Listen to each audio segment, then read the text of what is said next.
प्रेमाची गोष्ट या मालिकेच्या एपिसोडच्या दुसऱ्या भागामध्ये आपण पाहणार आहोत. हर्षवर्धन आणि तनू त्यांचा प्लॅन यशस्वी झाला म्हणून पार्टी करत असतात, तर दुसरीकडे सावनी त्या मोर्चामधील एका बाईला विचारत असते की हे सगळं अजून किती वेळ चालणार आहे, कारण हे लोक खूप तिरसट डोक्याचे आहेत. त्यावरती बाई म्हणते की तुम्ही काळजी करू नका, आमच्या मोर्चामधील बायकासुद्धा फायटर आहेत.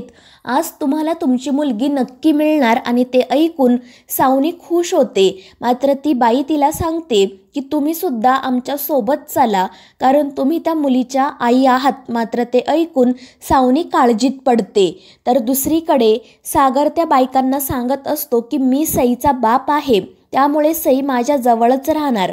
मात्र त्या बायका म्हणतात की तुम्ही सईची व्यवस्थित काळजी घेऊ शकत नाही, त्यामुळे सईला तिच्या आईकडे जावं लागणार.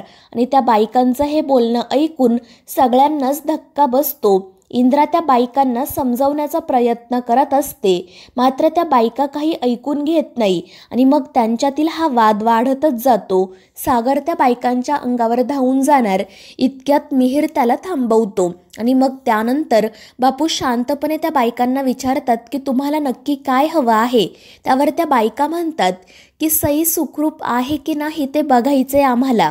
मात्र इंद्रा म्हणते की तुम्हाला का दाखवू मी सई सुखरूप आहे की नाही, तुम्ही काही तिच्या आजी आहात की मावशी आहात. आणि त्यानंतर ती त्या बायकांना सांगते की मी सईला उन्हात बाहेर घेऊन येणार नाही. त्यावर त्या बायका हसतच म्हणतात की तुमच्या बेजबाबदारपणाची झळ त्या लहान मुलीला आधीच बसली आहे, त्यापुढे हे ऊन काहीच नाही. आणि आमच्यामध्ये किती हिंमत आहे हे बघायचंय का तुम्हाला? आम्ही तुमच्या घरात घुसून सुद्धा सईला बाहेर आणू शकतो. आणि मग त्या बायका पुढे जाण्यासाठी निघतात, मात्र बापू त्यांना थांबवतात. आणि त्यानंतर सागर त्या बायकांच्या अंगावर धावून जाणार इतक्यात मिहीर त्याला बाजूला नेत म्हणतो की दादूस तू प्लीज शांत हो, नाहीतर उगाच आपली निगेटिव्ह पब्लिसिटी होईल. आणि मग त्यानंतर नाईलाजाने इंद्रा लकीला आतमध्ये पाठवते आणि सईला घेऊन यायला सांगते. त्यानंतर कोमल आणि लकी सईला घेऊन येतात. सई खूपच घाबरलेली असते, तर त्या बायका सईसमोरच मोठमोठ्याने सागरच्या विरोधात घोषणा द्यायला सुरुवात करतात. त्यामुळे सई रडायला सुरुवात करते. तर कोमल त्या बायकांना सांगत असते की ही आमची सई, ती आमच्यासोबत खुश आहे. मात्र सई खूपच घाबरलेली असते. आणि मग त्याच वेळी तिचं लक्ष पाठीमागे असणाऱ्या मुक्ताकडे जातं आणि ती मोठ्याने मुक्ता आंटी असा आवाज देत तिच्याकडे पळत जाते आणि सगळ्यांसमोरच तिला मिठी मारते. त्यामुळे सागर आणि इंद्रा अजूनच चिडतात.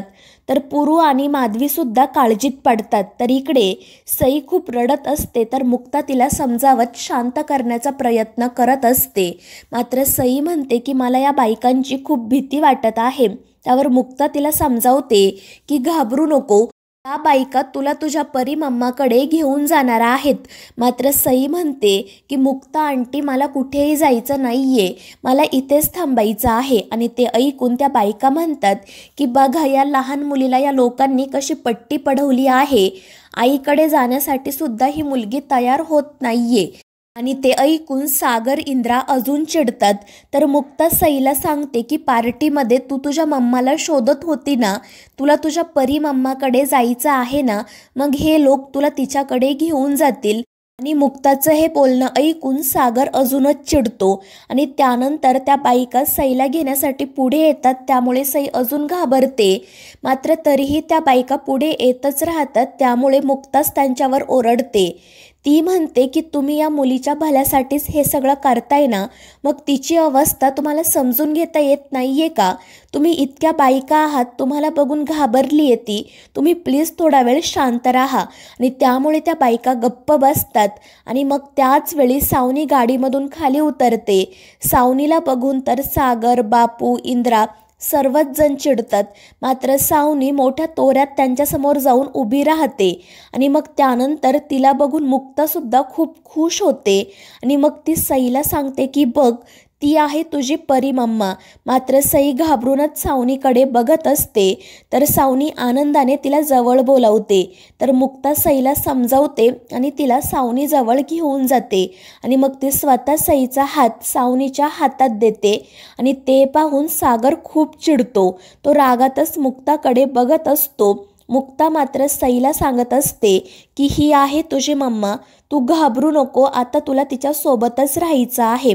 तर सावनीसुद्धा मुक्ताचे आभार मानत म्हणत असते की मुक्ता तू एक सेवियर आहे. आज फक्त तुझ्यामुळे मी माझ्या मुलीला भेटू शकले. तुझ्यामुळे या सागरचा खरा चेहरा सगळ्यांसमोर आला. आणि ते ऐकून तर सागर रागातच मुक्ताकडे बघतो आणि मग त्यानंतर सावनी सईला समजावते की मी तुझी मम्मा आहे, आता यापुढे आपण दोघी एकत्रच राहणार.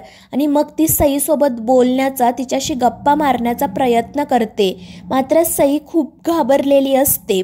तर मुक्ता मिहिकाच्या कानात काहीतरी सांगते, त्यामुळे मिहिका लगेच आतमध्ये जाते आणि त्यानंतर ती एक प्रिस्क्रिप्शन घेऊन बाहेर येते. तर मुक्ता सावनीला सांगत असते की सईला अजूनही बरं वाटत नाही आहे, तिची काही औषधं सुरू आहेत. आणि मग त्यानंतर ती ते प्रिस्क्रिप्शन सावनीला देते आणि तिला सांगते की जर तुम्हाला कधी गरज वाटली तर मला फोन करा, मी तुमच्या मदतीसाठी नक्की येईल. आणि मग ती सईलासुद्धा सांगते की तुझ्याकडे माझा नंबर आहे ना, तुला कधीही माझी आठवण आली, माझी गरज लागली तर मला कॉल कर. आणि त्यावर सईसुद्धा हो म्हणते. तर सावनी मुक्ताचे आभार मानत म्हणते की मुक्ता आज फक्त तुझ्यामुळे आम्हा माई लेकींची भेट झाली. तुझे उपकार मी कसे फेडू मला खरंच माहीत नाही. तुझ्यामुळे आज मला माझी मुलगी परत मिळाली. आणि मग त्यानंतर ती सागरकडे जाते आणि हसतच त्याला हाय म्हणते. मात्र सागर त्या सावनीकडे बघतही नाही. त्यामुळे सावनी म्हणते की सागर, त्या दिवशी पार्टीमध्ये सुद्धा मी तुला हाय केलं होतं, पण तू माझ्यासोबत काही बोललाच नाही. आणि मग पुढे ती म्हणते की जेव्हा तुला पैसे कमवायचे होते तेव्हा तर तू ते कमवले नाही, आणि आता जेव्हा तुझ्या मुलीला तुझी गरज आहे तेव्हा तर तू पैसे कमावण्यातच बिझी आहे. तू कधीच सईकडे लक्ष दिलं नाही. तू फक्त माझा आणि हर्षवर्धनचा बदला कसा घेता येईल याच गोष्टीचा विचार करत राहिला. त्यामुळे आता मी सईला माझ्यासोबत घेऊन जाणार आहे. पैशांसाठी तू सईला विसरला, आता बघ सई तुला कशी विसरते ते. आणि मग त्यानंतर ती मुक्ताला सुद्धा म्हणते की मुक्ता, तू या सागरला अद्दल घडवली ते चांगलंच केलं. तुझ्यामुळे याचा खरा चेहरा सगळ्या जगासमोर आला. त्यावर मुक्ता म्हणते की मी खरंच कोणालाही अद्दल घडवली नाहीये. त्यावर सावनी नाटक करत म्हणते की हो, मला माहिती आहे, या सगळ्यामागे तुझीसुद्धा काही कारणं असतील.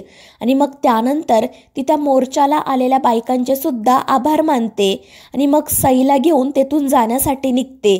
ते बघून इंद्रा मोठमोठ्याने रडायला सुरुवात करते. सईसुद्धा खूप रडत असते. मात्र सावनी तिला ओढतच तेथून घेऊन जाते आणि त्यामुळे सागर पूर्णपणे कोलमडून जातो. त्यानंतर सागर सईला परत मिळवण्यासाठी प्रयत्न सुरू करतो. मात्र त्याला ते शक्य होत नाही. त्यामुळे सागर खूप चिडतो. तर मिहीर त्याला म्हणत असतो की दादूस, तू शांत राहा, कारण या परिस्थितीमध्ये शांत राहणंच योग्य आहे. कारण जर आता आपण सईला सावनीकडून परत आणण्याचे प्रयत्न केले तर जगाला असंच वाटेल की तू एका मुलीला तिच्या आईपासून दूर करत आहे. तर दुसरीकडे इंद्रासुद्धा खूप रडत असते. त्या सावनीबद्दल वाईट बोलत असते. ती म्हणत असते की माझी सई जेव्हा 6 महिन्यांची होती तेव्हा ती सावनी तिला सोडून गेली आणि तेव्हा माझ्या सागरने त्या सईला सांभाळलं.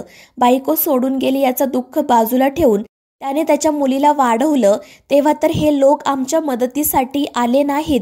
आणि तिचं हे बोलणं ऐकून सगळ्यांनाच वाईट वाटतं. तर इंद्रा मोठमोठ्याने सागरला म्हणत असते की मला माझी सई परत हवी आहे. त्यावर सागर तिला म्हणतो की आई, मी सईला परत घेऊन येणारच. तर मित्रांनो, या मालिकेच्या पुढील भागांमध्ये आपण पाहणार आहोत मुक्ता मिहिकाला म्हणत असते की मूल जेव्हा त्याच्या आईसोबत असतं तेव्हा ते आनंदातच असतं, मग तरी मला असं अस्वस्थ का वाटते कळत नाही. तर दुसरीकडे प्रतीक मुक्ताला भेटण्यासाठी आलेला असतो. मात्र सागर त्याला सांगतो की अशा मुलीसोबत लग्न करण्याऐवजी तू आयुष्यभर अविवाहितच राहा, कारण अशा मुलींवर कधीच कोणी प्रेम करू शकत नाही. तर मित्रांनो, या मालिकेच्या पुढील भागांच्या अपडेटसाठी आपल्या चॅनेलला सबस्क्राईब करा.